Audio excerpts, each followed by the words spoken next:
that. I'm just going to say our next session is about hybrid testing, and then you'll read your monster of a title yourself. How does that sound? So everybody give it up for Dries. All right, good afternoon, everybody. As mentioned, I am Dries, working at Expertum, and I'm happy to welcome you to my session about hybrid testing in VS Code and the Business Application Studio today. Now, first, before I start, I would like to mention why I chose this topic for my session. So, some time ago, someone asked me, is it possible to use hybrid testing in VS Code? My answer was, yes, of course. He was like, okay, great. And can I use hybrid testing when I want to consume an on-premise OData service? My answer was, yes, of course. The last question was, how do I do that? And I said, no, that I don't know. So we will have to look into that. So we sat together, we started to look, and we came up with some findings and some I would say best practices to use the hybrid testing in both VS Code and the Business Application Studio. So what I have for you to start with is this architecture. This architecture is actually a small requirement before you can get started in the VS Code part or in the Business Application Studio. So what I did, I prepared a template application, a CAP app, and I deployed this to BTP. This app has an XS UAA service bound to it, a destination service instance, and a connectivity service instance. Like we all know, we need them to go on-premise to fetch our data in our CAP application, and everything works fine. Now, when we want to do this with VS Code, there are some extra steps. As I mentioned here in the small picture, we will need an SSH tunnel. But before we dive into that, let's just focus on the Business Application Studio, and every step will become clear in the whole process. So, let's open the Business Application Studio. It's white, VS Code is in black, so I'm sorry for it, but it keeps me on the right track.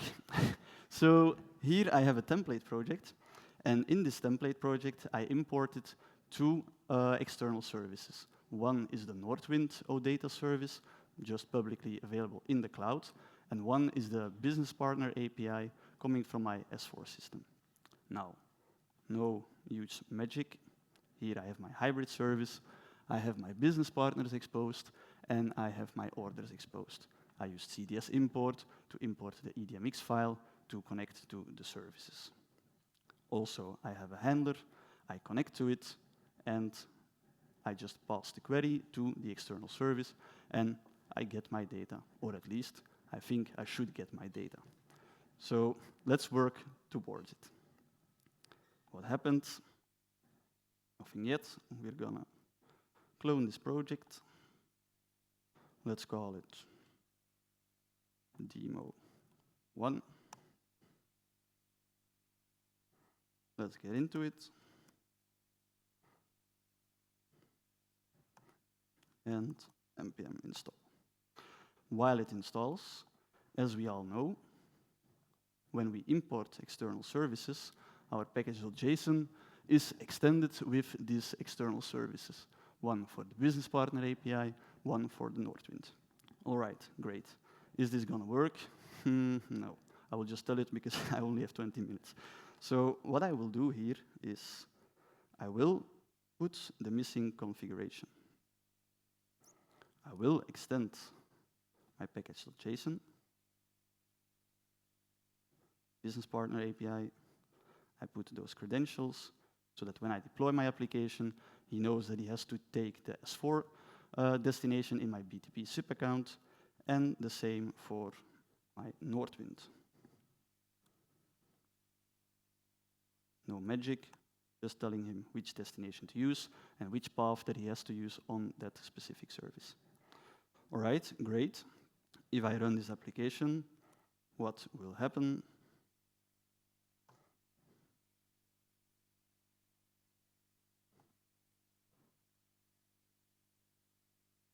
I want to see my orders, fail to load the destination.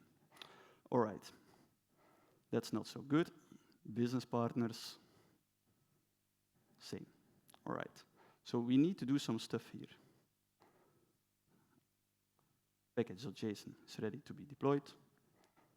The app is ready. I could deploy this to BTP, but I want to fix this part. What I want to do now is I want to actually start a configuration for my hybrid testing. So what I want to do is I want to bind to those XSUAA and destination service instance, which is deployed on BTP.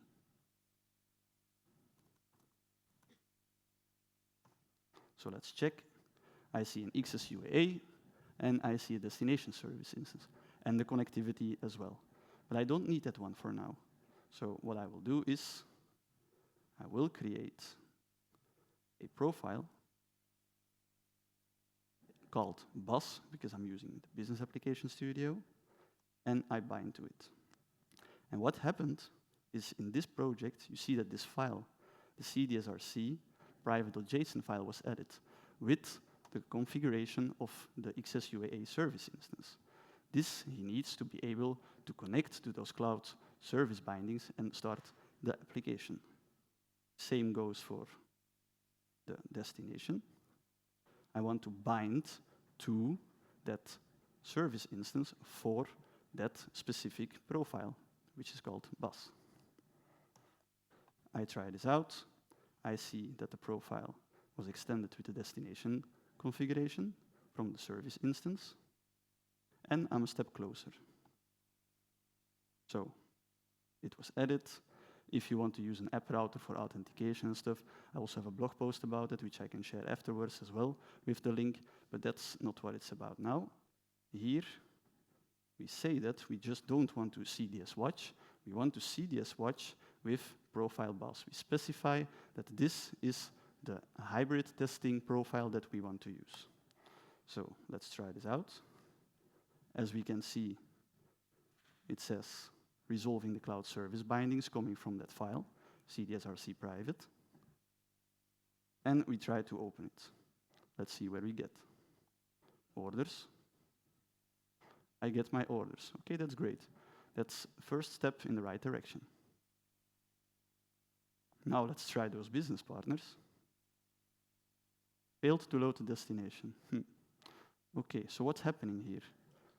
We have the configuration of those remote services in our package.json, but this is not enough. And what I like to do as a best practice for myself, and I've seen this a lot of other times as well, and I believe it's also in the documentation, is I like to say that the configuration in the package.json is a production profile. So I say production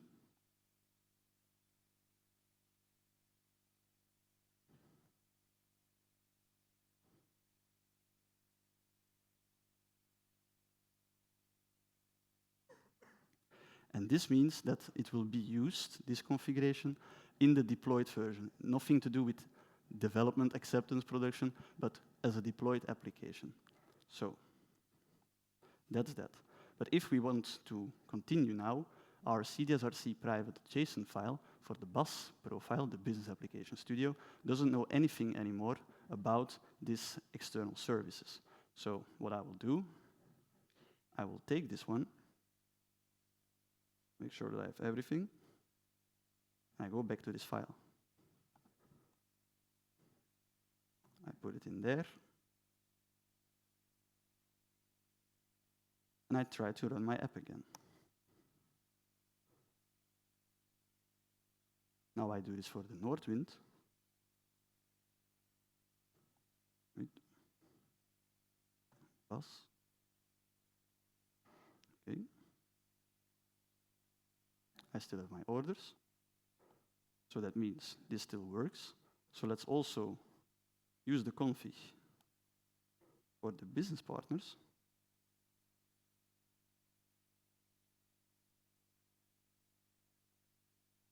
And let's see if they work as well.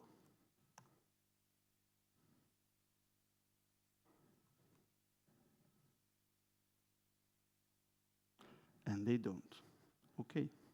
So what's missing here? Well, it's not working, as my README tells me. I check that in the package.json everything is done. But there is something more, and it is inside the CAP documentation. So not inventing this, I just read the documentation. You just have to find the right spot. And what we see here, is this visible for everyone? The green block? Top, thanks. So if you are developing in the Business Application Studio and you want to connect to an on-premise system, you need to do so via the Business Applications built-in proxy, which you need to blah, blah, blah. Okay, proxy, BAS, thank you. I see another link. I found it in the documentation. Wow, mamma mia, what is this? Yeah, lots of fun. What could it be? Hey, proxy configuration. Yeah, CAP, okay, the CAP documentation. I want to try this. Okay, so I paste, I cut, I go for it. I come up with my README eventually, and I have this extra part here. Okay, let's try this out. Let's add it in our config, in the credentials. And we tell the application or the configuration that it has to use the proxy of the Business Application Studio. But if we have one more look, we see that something is different. It's not the destination, but it's pointing to the URL. And this URL tells us, go to the URL http s4, which is the name of my destination, .dest, which is also in here. I'm not inventing it again. So I try that out.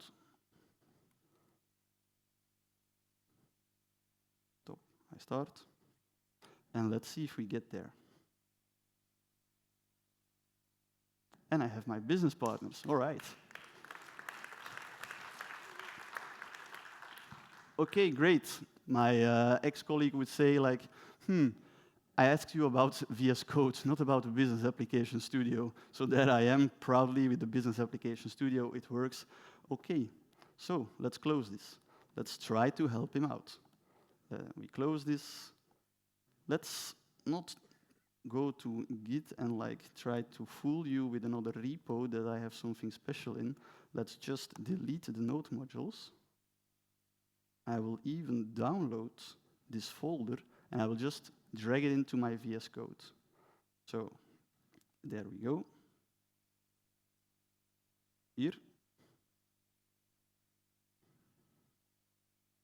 Let's go back to the README, follow the steps. We make a directory. We unpack it.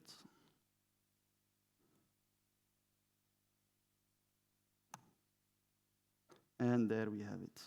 We have the CDSRC private.json. Let's try to run it actually with the same config. You never know. You could try it. Maybe it works. Of course, in the right directory.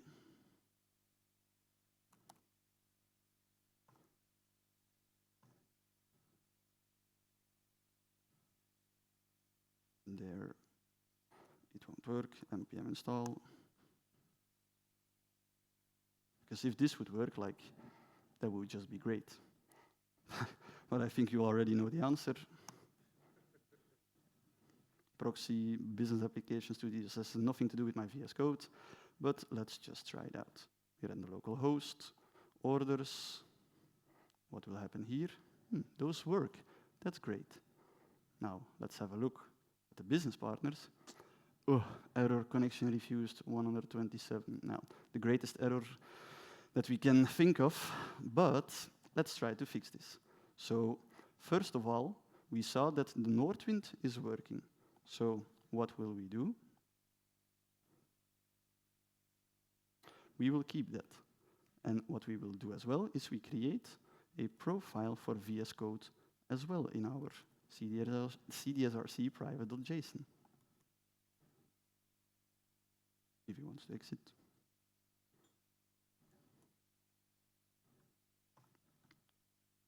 Okay. CDS bind, same, but just a different profile. Same for destination service instance.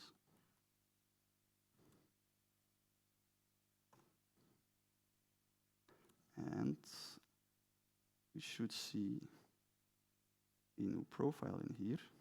We have our XSUA, the destination, And this time we also need to have the connectivity service instance. Oh.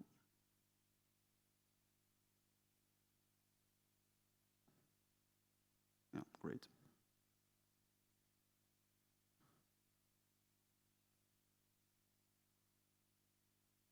And what you see here is I'm overriding some credentials, the on-premise proxy host. Here I put localhost still for VS Code. There I go. Now you would say, like, how do you know that? Well,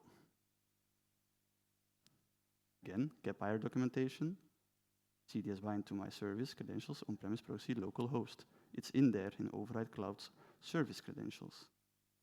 And if I'm not mistaken, here you read about the SSH tunnel I was talking about before. All right, one step closer. We have this configuration. Now, as we remember, the configuration for Nordwind was fine, which means that this is not fine for both. So we move this to the profile of the bus, because it's only applicable for the bus profile, right? Which means we are missing, again, this part for the VS Code profile. Let's add it in there to the destination S4. And now I could say, I start my app for VS Code. I have 3 minutes left, and I will tell you this won't work. We are missing one final thing here. Remember, the template, I already created an app. Usually you would do this in the app that you're creating. You deploy it with the connectivity XSUA destination service to BTP, and you have everything in place. Okay, great, but now we need that app because we have to start an SSH tunnel to that app so we can go through it to our on-premise application or OData-service. So what do we need to do? We need to find our app, which is here. Then it's already enabled, but you can check or enable and then restart your application on BTP so that the SSH tunnel will be allowed. That's it. And next, we have to say that we want to start the tunnel and that we want to map the ports to that application and go through it. So let's start this. First of all, where did I get this information? Connectivity proxy? Well, if you say CF apps again, take the name of your application, say cfenv, name of your application. You go to your connectivity service instance. Then you will see the on-premise proxy host. That's it. And so many zeros, 3 in the beginning, in the back. We map it. We start the tunnel. And last but not least, we can try to open up the VS Code profile with CDS Watch. And let's see if we are able to retrieve the business partners now in VS Code. Localhost. And we have our business partners in VS Code via an SSH tunnel. So, conclusion, it does work if you are on the network or you are on a VPN. You could do it differently. I don't have a VPN. I am not on the network. I open the tunnel. I'm good to go. My colleague can quickly continue on it if I have a question. Everybody happy. And if you really want to put a cherry on top, good to know is, since the authentication and the destination is used in both profiles, you could just put it in the root under the require so that you don't have to put it in both profiles. So it's a little bit neater, a little bit cleaner, little better. And the only difference is then very clear because you see here, this is a config for that external service in VS Code, and this is it for the Business Application Studio.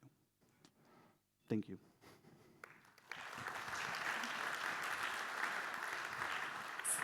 Thank you so much for the demo. Thank you so much for being with us.